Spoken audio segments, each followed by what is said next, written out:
Hey there, guys. So today we have another episode, and this is Founders Double Trouble. This is a seasonal release from them, actually once a year, and this is their double IPA. Comes around this time in the summer. I have a relatively fresh bottle, so I thought I'd dig in and review this for you guys. This is actually one of the few beers early on that sort of really impressed me in the double IPA style. So excited to see after a year how my palate has sort of developed and changed for hoppy beers. So let's dig in. So the beer comes in a wonderful, clear, light reddish amber. Let's get the aroma. Wow, that's quite nice. It's nice hopping forward. It is sort of a nice kind of orange tangerine kind of juiciness, peaches, a lot of pine in the back. You get this kind of dank pine quality that I get from some stone beers. Yeah, a bit of that alcohol is in the back. There's a nice kind of malt in the bready malt in the middle.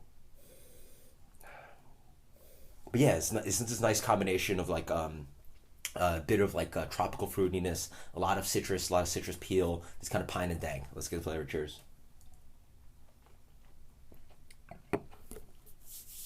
That's quite nice. Yeah. Wow. In the front, you're smacked with aggressive bitterness.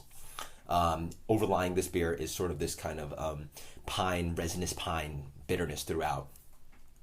Later on, you'll sort of get the sweetness of fruit coming through. It's a wonderful combination, again, of a tangerine, a lot of citrus peel, maybe a bit of like peach and pineapple. You can get this kind of lychee fruit. I don't know if you've had that. It's sort of this, I don't know, it's a fruit. So lychee fruit, you sort of get a hint of that. But yeah, it's you definitely get that interaction between the pine overall and that kind of fruit action through the hops. A little bready malt in the middle. In general, the beer has a reasonable amount of sweetness that sort of emphasizes the hops nicely, cuts off that bitterness reasonably. On the back, you get more of that kind of pine and grapefruit peel action. So yeah, it's really nice. In general, the beer is pretty good. I mean, it's you get a bit of alcohol in the back. It's for double IPA, it's pretty good. Obviously, I don't think I'm as impressed as I was initially. I actually remember last year having Heady Topper.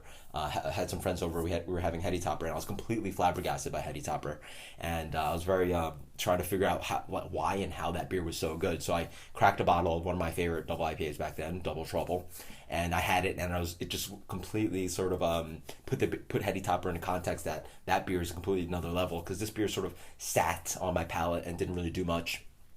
Thinking about this beer, if I wanted to criticize it right now, it's a bit flat on the flavor. It's just, a bit too much bitterness for the sake of being bitter.